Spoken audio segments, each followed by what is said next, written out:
Hi friends, ఈరోజు మనం యూవర్ట్ communication గురించి తెలుసుకుందాం. అసలు యూవర్ట్ అంటే ఏంటి, దానివల్ల మనకు వచ్చిన ఉపయోగం ఏంటి, అది ఎంబెడెడ్ సిస్టంలో ఎలా యూజ్ చేస్తారు, అసలు ఎందుకు యూజ్ చేస్తారు, ఎక్కడ యూజ్ చేస్తారు, మొత్తం యూవర్ట్ గురించి ఈ వీడియోలో తెలుసుకుందాం. ఇప్పుడు యూవర్ట్ గురించి మనం తెలుసుకునే ముందు ఫస్ట్ మన మొబైల్లో ఏముంటుందో తెలుసుకుందాం. మన మొబైల్లో ఏంటుంటాయి, మనకి ఫీచర్స్ చాలా చూస్తుంటాం. వైఫై ఉంటుంది, బ్లూటూత్ ఉంటుంది, GPS ఉంటుంది, సెన్సర్స్ ఉంటాయి, 5G మాడ్యూల్స్ ఉంటాయి. సో ఇవన్నీ ఉంటాయి కదా. సో ఈ ప్రతి మాడ్యూల్ అనేది మైక్రో కంట్రోలర్ తో కమ్యూనికేట్ అయ్యి డేటా ట్రాన్స్ఫర్ చేయడానికి వాటికంటూ రూల్స్ ఉంటాయి అన్నమాట. ఆ రూల్స్ నే మనం ప్రోటోకాల్స్ అంటాం. ప్రోటోకాల్ అంటే ఏంటి అంటే సెట్ ఆఫ్ రూల్స్. ఒక మైక్రో కంట్రోలర్ ఇంకో మైక్రో కంట్రోలర్ తో కమ్యూనికేట్ అయ్యే రూల్ ని ప్రోటోకాల్స్ అంటాం. సో ఇక్కడ యూవర్ట్ ప్రోటోకాల్ అంటే ఏంటంటే universal asynchronous receiver and transmitter. ఇక్కడ మీరు చూసినట్లయితే ఒక మైక్రో కంట్రోలర్ ఇంకో మైక్రో కంట్రోలర్ తో యూవర్ట్ ప్రోటోకాల్ తో కమ్యూనికేట్ అవుతుంది. ఈ రెండు మైక్రో కంట్రోలర్స్, ఒక మైక్రో కంట్రోలర్ TX నుంచి వేరే మైక్రో కంట్రోలర్ కి RX కి డేటా ట్రాన్స్ఫర్ అవుతుంది. అది గ్రీన్ లైన్.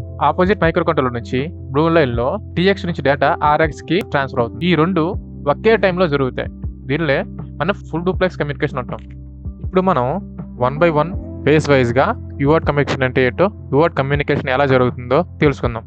ఎసింక్రనస్ అంటే ఏంటంటే ఆటోసింక్రనస్. ఇది ఒక మైక్రో కంట్రోలర్ నుంచి ఇంకో మైక్రో కంట్రోలర్ కి డేటా పంపించేటప్పుడు ఏ క్లాక్ లైన్ దీనికి అవసరం లేదు. వేరే ఇతర ప్రోటోకాల్స్ కి క్లాక్ అవసరం. క్లాక్ ప్రకారంగా స్పీడ్ అనేవి అవి సింక్రనైజ్ చేసుకుని డేటా ట్రాన్స్ఫర్ చేస్తాయి. యూవర్ట్ విషయంలో ఏంటంటే ఆ క్లాక్ బదులుగా బాడ్ రేట్ అనే కాన్సెప్ట్ ఉంటుంది. ఆ బాడ్ రేట్ అంటే ఏంటంటే number of bits transferring per second. అంటే ఒక సెకండ్ కి ఎన్ని బిట్లు డేటా ట్రాన్స్ఫర్ అవుతుందో దాన్ని మనం బాడ్ రేట్ అంటాం. సో ఇక్కడ రెండు మైక్రో కంట్రోలర్ కి బాడ్ రేట్ అనేది సేమ్ ఉండాలి. అంటే వినేవాడు చెప్పేవాడు ఇద్దరు ఒకే ఫ్రీక్వెన్సీలో ఉండాలి, ఒకే స్పీడ్ లో ఉండాలి. అప్పుడే కమ్యూనికేషన్ చాలా రిలయబుల్ గా ఉంటుంది. ఆ బాడ్ రేట్ అనేది సరిగ్గా లేకపోతే ఏమవుతుందంటే మెసేజెస్ కమ్యూనికేషన్ అనేది చాలా మిస్ మ్యాచ్ అవుతాయి. అప్పుడు receiver side wrong data receive కావడం, గార్బేజ్ వాల్యూ రావడం, కమ్యూనికేషన్ అనేది సరిగ్గా లేకపోవడం, డేటా ట్రాన్స్ఫర్ సరిగ్గా జరగకపోవడం లాంటివి జరుగుతుంటాయి అన్నమాట. సో ఇప్పుడు యూవర్ట్ వైరింగ్ గురించి మాట్లాడుకుందాం. 3 పిన్స్ అనేవి గ్యారంటీగా ఉంటాయండి. 1 TX, 2 RX and ground. So ఈ రెండింటికి గ్రౌండ్ అనేది కామన్ గా ఉంటుంది. ఇక్కడ TX ఎందుకంటే డేటా ట్రాన్స్ఫర్ చేయడానికి, RX ఎందుకంటే డేటా రిసీవ్ చేసుకోవడానికి. సో ఇప్పుడు కమ్యూనికేషన్ సరిగ్గా జరగాలంటే ఒక మైక్రో కంట్రోలర్ యొక్క TX ను వేరే మైక్రో కంట్రోలర్ యొక్క RX కు, సో ఒక మైక్రో కంట్రోలర్ RX ను వేరే మైక్రో కంట్రోలర్ TX కు కనెక్ట్ చేయాలి. వైస్ వెర్సా కనెక్ట్ చేయాలన్నమాట. సో అలా చేసినప్పుడే రెండింటి మధ్య డేటా ట్రాన్స్ఫర్ అవుతుంది. ఎందుకంటే ఒక మైక్రో కంట్రోలర్ ట్రాన్స్ఫర్ చేస్తున్నప్పుడు వేరే మైక్రో కంట్రోలర్ రిసీవ్ చేసుకోవాలంటే రిసీవర్ నుంచే రిసీవ్ చేసుకోవాలి కదా. So same way vice versa. So transfer చేసినప్పుడు TX, రిసీవ్ చేసుకున్నప్పుడు RX. సో ఈ విధంగా వైరింగ్ అనేది ఉంటుంది. సో ఈ రెండింటి మధ్య కామన్ గ్రౌండ్ కూడా ఉంటుందండి. గ్రౌండ్ లేకపోతే గార్బేజ్ వాల్యూ లేదా రెండింటి మధ్య కమ్యూనికేషన్ జరగకపోవచ్చు కూడా. సో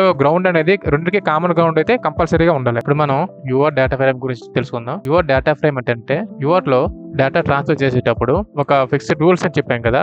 ఆ డేటా అనేది ఒక ఫార్మాట్ లో ట్రాన్స్ఫర్ అవుతుంది అనమాట. ఆ ఫార్మాట్ నే డేటా ఫ్రేమ్ అంటాం. సో ఈ డేటా ఫ్రేమ్ లో మెసేజ్ ఎప్పుడు స్టార్ట్ అవుతుంది, ఎప్పుడు స్టాప్ అవుతుంది, ఆ మెసేజ్ ఏంటి, అంతేకాకుండా వచ్చిన మెసేజ్ రైటా రాంగా అన్ని ఇందులోనే కంటైన్ అయి ఉంటాయి అనమాట. సో ఇక్కడ మీరు చూసినట్లయితే ఆ ఫ్రేమ్ లో first ideal state, start bit, next data bits, తర్వాత ప్యారిటీ బిట్, తర్వాత స్టాప్ బిట్. సో ఇలా ఉన్నాయి కదా. ఇదేంటంటే మొత్తం డేటా ఫ్రేమ్ అంటే ఫస్ట్ ఐడియల్. ఇప్పుడు TX అండ్ RX లైన్ అన్నాం కదా. సో వాటిలో ఇప్పుడు డేటా ట్రాన్స్ఫర్ చేసేటప్పుడు TX లైన్ అనేది అంటే ఆ డేటా లైన్ అనేది ఆల్వేస్ హైలో ఉంటుందండి. సో ఎందుకంటే by default your data line అనేది హైలో ఉంటుంది. So ideal state there is no data transfer అనేది జరగదు. సో అప్పుడు మనం కమ్యూనికేషన్ స్టార్ట్ చేయాలి. సో కమ్యూనికేషన్ స్టార్ట్ చేయాలంటే ఫస్ట్ ఏం చేయాలి, నేను మెసేజ్ సెండ్ చేస్తున్నాను అని చెప్పాలి. అలా చెప్పాలంటే డేటా లైన్ ని లో చేయాలన్నమాట. అంటే ఐడియల్ స్టేట్ నుంచి మనం లో చేస్తాం. డేటా లైన్ ని లో చేసినప్పుడు ఏమిటంటే ఆ రిసీవర్ కి కమ్యూనికేషన్ స్టార్ట్ అయింది అని విషయం అర్థమవుతుంది అనమాట. అప్పుడు రిసీవర్ అనేది కమ్యూనికేషన్ స్టార్ట్ చేస్తుంది. సో హై నుంచి లో చేస్తే కమ్యూనికేషన్ స్టార్ట్ అవుతుంది. ఆ నెక్స్ట్ డేటా బిట్స్, ఆ నెక్స్ట్ ఏమో ప్యారిటీ బిట్. ప్యారిటీ బిట్ అంటే ఏంటంటే ఎర్రర్ చెక్ చేయడానికి. అంటే ఇప్పుడు మనం రిసీవ్ చేసుకున్న డేటా కరెక్టా కాదా అని చెక్ చేయడానికి ప్యారిటీ బిట్ అనేది యూజ్ అవుతుంది అనమాట. అంటే టైప్స్ ఉంటాయండి, even parity, odd parity and no parity. Even parity అంటే ఏంటంటే మనం రిసీవ్ చేసుకున్న డేటాలో వన్స్ అనేవి ఎన్ని ఉన్నాయి, ఈవెన్ నెంబర్ ఆఫ్ వన్స్ ఉన్నాయి అనుకోండి అవి even parity. Odd number of once ఉన్నాయి అనుకోండి అది ఆడ్ ప్యారిటీ. ఇక్కడ వన్స్ జీరోస్ కనిపిస్తున్నాయి కదా. వన్స్ అంటే జస్ట్ హై, జీరో అంటే లో అనమాట. సో అలా ఈవెన్ నెంబర్ ఆఫ్ వన్స్ ఉంటే even parity, odd number of once ఉంటే ఆడ్ ప్యారిటీ. సో ఇవనేది రిసీవర్ అనేది లాజిక్ లో చెక్ చేసుకుంటారు, ప్రోగ్రామింగ్ లో చెక్ చేసుకుంటారు. ఉంటుంది. సో డేటా వచ్చిన డేటా కరెక్టా కాదా, రిసీవ్ చేసుకున్న డేటా కరెక్టా కాదా. సో ఈ విధంగా ఎర్రర్ చెకింగ్ కోసం ఆ ప్యారిటీ బిట్స్ అనేది యూజ్ అవుతాయి. నెక్స్ట్ స్టాప్ బిట్ అంటే ఈ డేటా ట్రాన్స్ఫర్ మొత్తం అయిన తర్వాత కమ్యూనికేషన్ ఫినిష్ అయింది అని టీఎక్స్ అనేది ఆర్ఎక్స్ చెప్పడం అనమాట. సో ఫైనల్ గా ఏం చేస్తుంది, అది మళ్ళీ హై చేస్తుంది. హై అంటే మళ్ళీ ఐడియల్ స్టేట్ కి తీసుకెళ్తుంది. సో ఇక్కడ స్టార్ట్ చేయడానికి లో చేసింది, మళ్ళీ స్టాప్ చేయడానికి మళ్ళీ హై చేసింది. సో అట్లా యువర్ డేటా ఫ్రేమ్ అనేది వర్క్ అవుతుంది.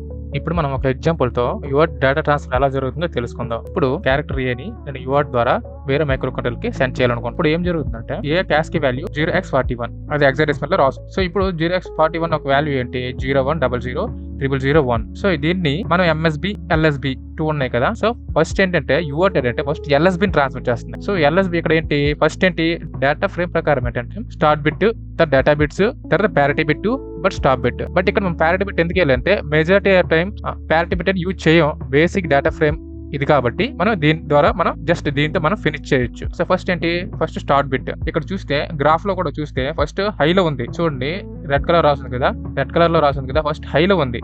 ఆ తర్వాత వెంటనే స్టార్ట్ బిట్ 0 ఇచ్చాడు. 0 ఇవ్వగానే అది లోకి వెళ్ళింది, డౌన్ కి వెళ్ళింది వేవ్. సో నెక్స్ట్ ఏంటి అంటే స్టార్ట్ అంటే 0 ఇస్తే కమ్యూనికేషన్ స్టార్ట్ అవుతుంది అని మైక్రో కంట్రోలర్ అర్థమైంది. అప్పుడు next data bits D1, D3, D4, D5, D6, D7 అది ఎలా ట్రాన్స్ఫర్ అవుతుంది. ఫస్ట్ ఎల్ఎస్బి మీరు యాస్కి వాల్యూ చూస్తే ఫస్ట్ 1 ఫస్ట్ ట్రాన్స్ఫర్ అయింది, నెక్స్ట్ 0 అలా రివర్స్ లో అనమాట.